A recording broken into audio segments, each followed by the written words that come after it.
Hello everyone, welcome to the study with Mayank. मैं हूं आपका मयंक। हम लोगों की यहां पर क्लास 7 की एनसीईआरटी हिस्ट्री की सीरीज चल रही है। आज आपका इसी क्रम में अध्याय 7वां है। यहां पर हम लोग जनजातियां, खानाबदोश और एक जगह बसे हुए समुदाय अध्याय को पढ़ेंगे। तो चलिए स्टार्ट करते हैं आज का वीडियो। देखते हैं मैं क्या क्या डिस्कस करना है यहाँ पर। आज के अध्याय में हम लोग जनजातीय समाज के बारे में पढ़ने वाले हैं। देखिए, जैसा कि आप लोग जानते हैं, भारतीय उपमहाद्वीप के एक बड़े हिस्से पर ब्राह्मणों के द्वारा सुझाई हुई व्यवस्था वर्ण व्यवस्था का प्रभाव था। और वर्ण व्यवस्था के प्रभाव की वजह से हमारा जो समाज था वो 4 वर्णों में डिवाइड था, जिसमें सबसे ऊपरी पायदान पर ब्राह्मण आते थे, सेकंड नंबर पर क्षत्रिय आते थे, थर्ड पर वैश्य आते थे और चौथे पर शूद्र आते थे। तो वर्ण व्यवस्था के इस प्रभाव की वजह से इन चारों के बीच में गहरी असमानताएं थी, यानी इनमें ऊंच नीच का भाव था। हमारे समाज में कुछ ऐसे भी लोग थे, ऐसे भी समाज थे जिनके बीच में ये वर्ण व्यवस्था व्याप्त नहीं थी। जिन लोगों ने ब्राह्मणों के द्वारा सुझाए हुए नियमों को खारिज कर दिया था, तो ऐसे समाजों को जनजातीय समाज कहा गया है। तो जनजातियां जो हैं, ब्राह्मणों के द्वारा सुझाए गए सामाजिक नियमों और कर्मकांडों को नहीं मानती थी, न ही वे कई असमान वर्गों में विभाजित थी। यानी जनजातियों के अंदर ये ऊंच नीच का भाव या असमानता का भाव नहीं था। प्रत्येक जनजाति के सदस्य नातेदारी के बंधन से जुड़े होते थे, यानी परिवार कुटुंब के बंधन से ये लोग जुड़े होते थे। कई जनजातियां खेती करने वाली थी, तो कुछ दूसरी जनजातियों के लोग जो थे शिकारी, संग्राहक या पशुपालक टाइप के थे। कुछ जनजातियां खानाबदोश थीं। खानाबदोश का मतलब एक जगह पर टिककर न रहने वाली घुमंतु टाइप कुछ जनजातियां थीं। जनजातीय समूह संयुक्त रूप से भूमि और चरागाहों पर नियंत्रण रखते थे और अपने खुद के बनाए नियमों के आधार पर परिवारों के बीच इनका बंटवारा करते थे। यानी यहाँ पर जो भी रिसोर्सेस होते थे, भूमि या चरागाह वगैरह, वो किसी एक व्यक्ति के हाथ पर नहीं होते थे, बल्कि पूरे समाज के होते थे। और उन समाज के लोगों के बीच में इनका बंटवारा जो था, इसी समाज के कुछ जो बुजुर्ग लोग हैं वो करते थे कि किसको कितने संसाधन मिलेंगे। यानी यहाँ पर किसी व्यक्ति विशेष के हाथ में पूरी संपदा नहीं होती थी, बल्कि पूरे समाज की संपदा होती थी। आगे देखिए, यहाँ पर आपके मन में एक सवाल आ रहा होगा, क्या जनजातीय समाजों का कोई आदान प्रदान जातिगत समाजों से रहा है या नहीं रहा है। तो ये सवाल आपके मन में आ रहा होगा, क्या जनजातीय समाज कभी जो जातीय समाज है या वर्ण व्यवस्था वाला समाज है उससे कभी मेल मिलाप करता था या नहीं करता था, क्या कभी संघर्ष होता था। तो ये सब चीजें यहाँ पर हम डिस्कस करेंगे। देखिए, जाति आधारित और जनजातीय समाज दोनों अपनी विविध किस्म की जरूरतों के लिए एक दूसरे पर निर्भर थे। कभी कभी क्या होता था, कभी कभी इन लोगों में टकराव भी होते थे। क्योंकि जनजातीय समाज, अधिकतर जो जनजातीय समाज था वो जंगलों में, वनों में रहता था। तो वनों से मिलने वाले जो उत्पाद वगैरह हैं, उन उत्पादों को ये लाकर जो आपका जातिगत समाज है उसको प्रदान करते थे। मार्केट वगैरह में, स्थानीय जो मार्केट वगैरह, हाट वगैरह जहाँ पर लगती हैं, वहाँ पर ये जनजातीय समाज के लोग वनों के जो उत्पाद उनको इकट्ठा करके लाते थे और मार्केट वगैरह में बेचते थे। तो ऐसे करके जाति आधारित और जनजातीय समाजों का जो है मेल मिलाप होता था। कभी कभी इनके टकराव भी होते हैं। टकराव होने का मतलब वही है, संसाधनों को लेकर या फिर किसी शासक का प्रभुत्व वगैरह है और शासक लोग चाह रहे हैं कि ये लोग नियमित कर दें, तो ऐसे में टकराव भी होता था। कुछ अपवादों को छोड़ दें तो जनजातीय लोग भी लिखित दस्तावेज नहीं रखते थे। यानी कुछ कुछ जनजातियां हैं उनके लिखित दस्तावेज हैं, वरना अधिकांश जनजातियों के कोई लिखित दस्तावेज हमें नहीं मिलते हैं। लेकिन समृद्ध रीति रिवाजों और वाचिक या मौखिक परंपराओं का वे संरक्षण करते थे। यानी इनकी जो परंपराएं थी, इनकी परंपराएं वही एक पीढ़ी से दूसरी पीढ़ी में अपने मौखिक परंपराओं के आधार पर, यानी कि जैसे बुजुर्ग जो स्टोरी सुनाते हैं वो स्टोरी बच्चे सुनते हैं, फिर बच्चों से बच्चे उनके सुनते हैं। तो ऐसे परंपराएं मौखिक या वाचिक रूप से इनकी पीढ़ी दर पीढ़ी चली आ रही थी। यहां पर कुछ जनजातियों के नाम बताए गए हैं। पंजाब में खोखर जनजाति 13वीं और 14वीं सदी के दौरान बहुत प्रभावशाली थी। यहां पर बाद में, यानी पंजाब में ही बाद में, गक्खर लोग ज्यादा महत्वपूर्ण हो गए हैं और उनका मुखिया है कमाल खान गक्खर। तो इसको बादशाह अकबर ने मनसबदार बनाया था। यानी यहाँ पे बताया गया कि कुछ कुछ जनजातियां ऐसी हैं जो कि बाद के समय में बहुत ज्यादा स्ट्रांग हो गई हैं। मुल्तान और सिंध में लंगहा और अरघुन तथा उत्तर पश्चिम में बलोच जनजाति थी। जैसा कि आप देख पा रहे हैं, यहाँ पर लंगहा और अरघुन जो जनजाति है ये आप देख पा रहे हैं, और उत्तर पश्चिम में यहाँ पर बलोच जनजाति थी। पश्चिमी हिमालय में गड्डी गडरियों की जनजाति रहती थी। जो पश्चिमी हिमालय वाला रीजन है, इसमें जो गड्डी गडरी है, जो जनजाति वो रहती थी। उपमहाद्वीप के सुदूर उत्तर पूर्वी भाग पर भी नागा, अहोम और कई दूसरी जनजातियों का भी पूरी तरह से प्रभुत्व था। जैसा कि आप देख पा रहे हैं, ये आपका उत्तर पूर्वी भाग है। तो उत्तर पूर्वी भाग में आप देख पा रहे हैं यहाँ पर गारो, खासी, जयंतिया है, कोच है, ठीक है, और यहाँ पर कुछ कुछ और जातियां, नागा है, अहोम है, तो इनका प्रभुत्व था। मौजूदा बिहार और झारखंड के कई इलाकों में 12वीं सदी तक चेर सरदार शाहियों का उदय हो चुका था। यानी जो आज मौजूदा बिहार और झारखंड वाला इलाका है, यहाँ पर 12वीं सदी तक चेर और सरदार शाहियों का उदय हो चुका था। अकबर के सेनापति राजा मानसिंह ने 1591 में इन पर हमला कर दिया, इन्हें परास्त किया, लेकिन पूरी तरह से इन्हें अपने नियंत्रण में नहीं ले पाए। यानी कहने का मतलब यह है कि अकबर इतना बड़ा शासक होने के बावजूद भी अकबर भी जो है इन जनजातियों को अपने कंट्रोल में नहीं ले पाया है। हालांकि औरंगजेब के समय में मुगल सेनाओं ने चेर लोगों के कई किलों पर कब्जा कर लिया और इस जनजाति को अपना अधीनस्थ बना लिया। यानी औरंगजेब ने क्या किया, औरंगजेब ने इस जनजाति को अपने नियंत्रण में बाद में ले लिया है।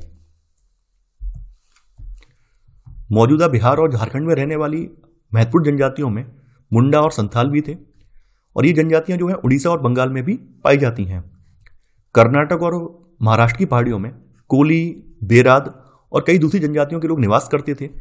कोली लोग जो हैं ये गुजरात के कई इलाकों में भी रहते हैं। दक्षिण में कोरागा, जैसा कि आप देख पा रहे हैं, दक्षिण में कोरागा, वेतर, बादागस, मारवाड़, ये सब बताया हुआ है कि दक्षिण में कोरागा, वेतर, मारवाड़ और दूसरी जनजातियों की बड़ी विशाल आबादी थी।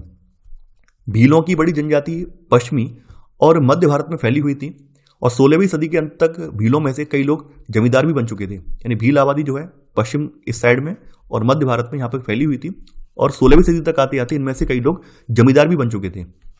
मौजूदा छत्तीसगढ़, मध्य प्रदेश, महाराष्ट्र और आंध्र प्रदेश में जो गौंड जनजाति के लोग हैं ये बड़ी तादाद में फैले हुए थे। तो देखिए इसी वजह से जो बीच वाला जो इलाका है मध्य प्रदेश के आसपास का जो रीजन है इसको गोंडवाना प्रदेश भी कहा जाता है। खानाबदोश और घुमंतू लोग, देखिए जैसा कि मैंने आपको बताया था कि खानाबदोश लोग एक स्थान पर टिक कर नहीं रहते हैं बल्कि घूमने फिरने वाले लोग होते हैं। तो खानाबदोश या फिर इनको यायावर कहा जाता है। तो खानाबदोश घुमंतू लोग होते हैं। इनमें से कई पशचारी होते हैं, यानी कई ऐसे समूह इनमें से हैं जो कि पशचारी टाइप के हैं, अपने पास पशुओं को रखते हैं और अपनी रेवड़ का मतलब अपना काफिला वगैरह जो है और पशुवृंद के साथ एक चरागाह से दूसरे चरागाह घूमते रहते हैं। यानी कि जो मौसम के अकॉर्डिंग है, मौसम कभी कभी ऐसा होता है कि एक स्थान पे घास खत्म हो गई है तो दूसरे स्थान के चरागाहों पर इन्हें जाना पड़ता है। इसी तरह दस्तकार, फेरी वाले और नर्तक गायक एवं अन्य तमाशबीन भ्रमणशील समूह अपना काम धंधा करते करते एक जगह से दूसरी जगह यात्रा करते रहते हैं। तो देखिए इस तरह के जो समूह है ये भी खानाबदोशी बोले जाते हैं। यहाँ पर बंजारा समुदाय के बारे में बताया गया है और बंजारा लोग सबसे महत्वपूर्ण व्यापारी खानाबदोश थे। यानी ये व्यापारी भी थे और खानाबदोश भी थे।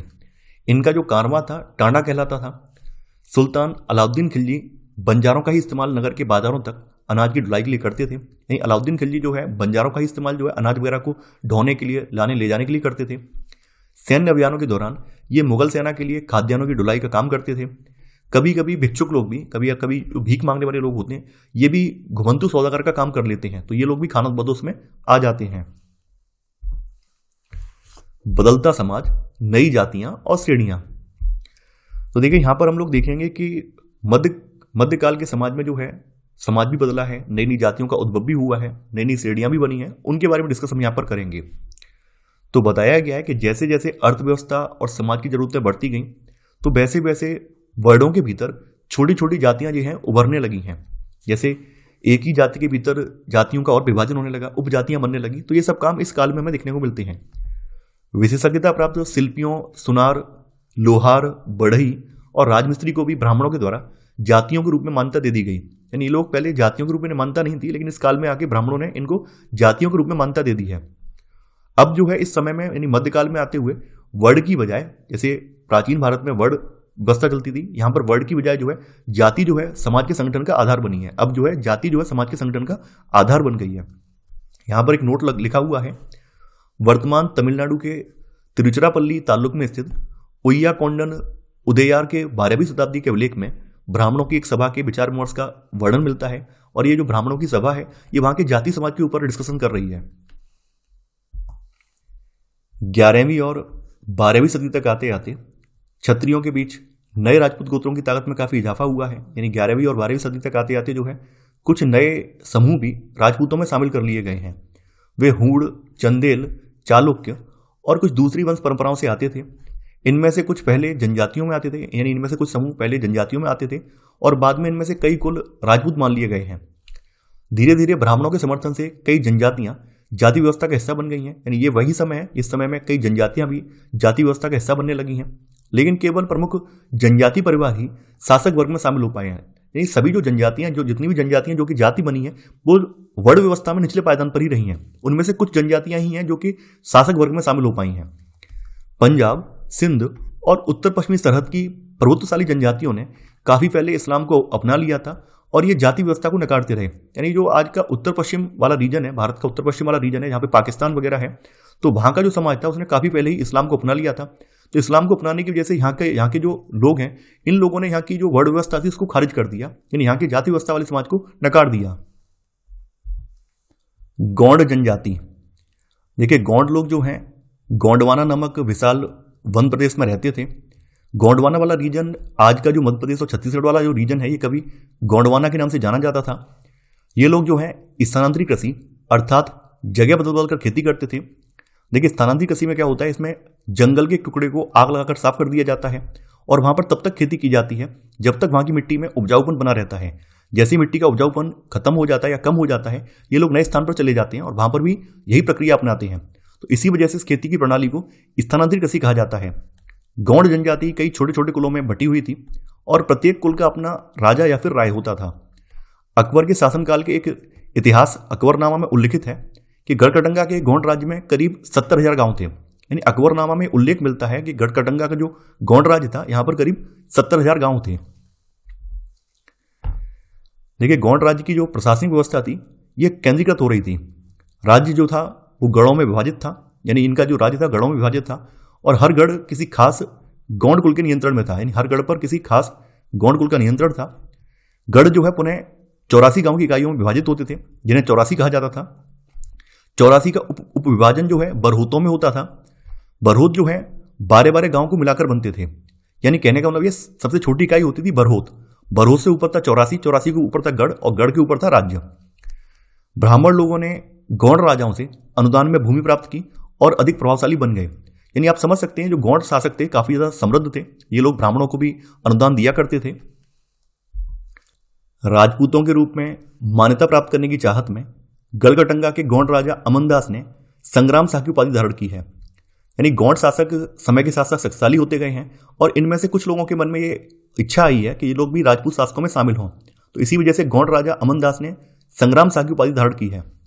अमनदास के पुत्र दलपत ने महोबा के चंदेल राजपूत राजा सालवाहन की पुत्री राजकुमारी दुर्गावती से विवाह किया था।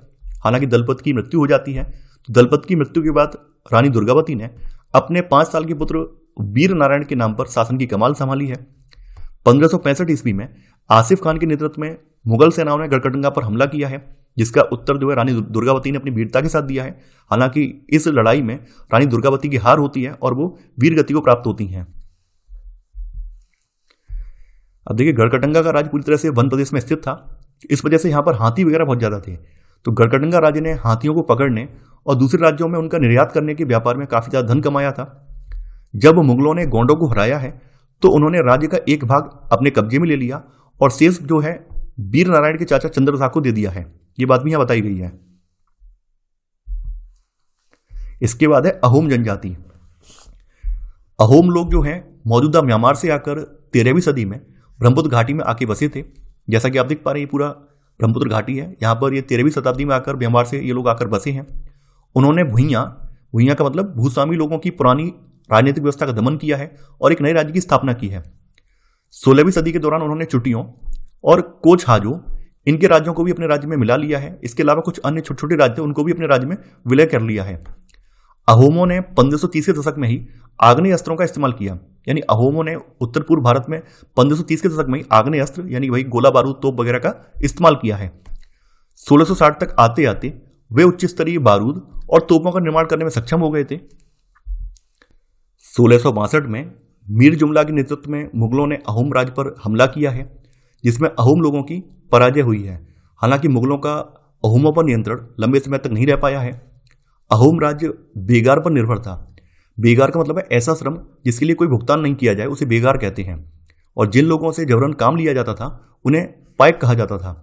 लगभग सभी वयस्क पुरुष युद्ध के दौरान सेना में अपनी सेवाएं प्रदान करते थे। बाद बाकी समय में वे बांध, सिंचाई व्यवस्था इत्यादि के निर्माण या अन्य जो सार्वजनिक कार्य इनमें जुड़े रहते थे। अहोम समाज जो था कुलों में विभाजित था और जिन्हें खेल कहा जाता था। यानी अहोम का जो समाज है ये कुलों में डिवाइड था और उन्हें खेल कहा जाता था।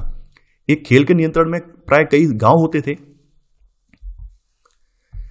किसान को अपने ग्राम समुदाय के द्वारा जमीन दी जाती थी और समुदाय की सहमति के बिना राजा इसे वापस नहीं ले सकता था। यानी यहाँ पर एक खास बात यह है कि यहाँ पर जो है किसानों को ग्राम समुदाय के द्वारा जमीन दी जाती थी, और ग्राम समुदाय ने जो किसान को जो जमीन प्रदान की है, उस जमीन को राजा जो है ग्राम समुदाय की अनुमति के बिना वापस भी नहीं ले सकता था। ये यहाँ की खास बात थी। शुरुआत में अहोम लोग अपने जनजातीय देवताओं की उपासना करते थे, लेकिन समय के साथ साथ ये लोग भी सनातन परंपरा से जुड़ गए हैं। लेकिन शिव सिंह का टाइम पीरियड बताया गया 1714 से लेकर 44, इनके काल में हिंदू धर्म जो है यहाँ का प्रधान धर्म बन गया है। हालांकि अहोम राजाओं ने हिंदू धर्म अपनाने के बाद भी अपनी पुरानी जो पारंपरिक आस्थाएं हैं उनको त्यागा नहीं था, उनको भी इसमें शामिल कर लिया था। बुरंजी नामक ऐतिहासिक कृतियों को पहले अहोम भाषा में फिर असमिया में लिखा गया था। अन्यत्र में यहाँ पर मंगोल जनजाति की बात की गई है। मंगोल लोग जो हैं पशुचारी और शिकारी संग्राहक जनजाति से आते थे। ये मध्य एशिया के घास के मैदानों यानी स्टेपी और उसके थोड़ा उत्तर की ओर वन प्रांतों में बसे हुए थे। 1206 में चंगेज खान ने मंगोल और तुर्की जनजातियों में एकता पैदा की और उन्हें एक शक्तिशाली सैन्य बल में बदल डाला। चंगेज खान की मृत्यु जो है 1227 में हुई है। चंगेज खान की मृत्यु के बाद इनके जो भी वंशज रहे हैं, इनके वंशजों ने इनके शासन को और आगे बढ़ाया है। तो मंगोल साम्राज्य के अंतर्गत रूस, पूर्वी यूरोप और चीन तथा मध्य पूर्व का बड़ा हिस्सा इसमें शामिल था। मंगोलों के पास सुसंगठित सैन्य और प्रशासनिक व्यवस्थाएं थी। हालांकि पूरा का पूरा जो मंगोल शासन था उसमें यह नहीं था कि केवल मंगोल जनजाति हो, अन्य जातियों के लोग, अन्य धर्मों के लोग भी इसमें शामिल थे। यानी ये विभिन्न जातीय और धार्मिक समूहों के समर्थन पर आधारित थी। यानी यहाँ पर जो भी सैन्य और प्रशासनिक व्यवस्थाएं थी उनमें विभिन्न जातियों के, विभिन्न धर्मों के लोग शामिल थे। तो ये था हमारा आज का वीडियो। आई होप आपको आज का वीडियो पसंद आया होगा। आप लोग इस वीडियो को लाइक और शेयर करना बिल्कुल मत भूलिए। साथ ही साथ इस चैप्टर से संबंधित जो प्रश्नों वाला वीडियो है वो भी अवश्य देखिए। तो आज के लिए इतना ही। Thanks for watching. जय हिंद।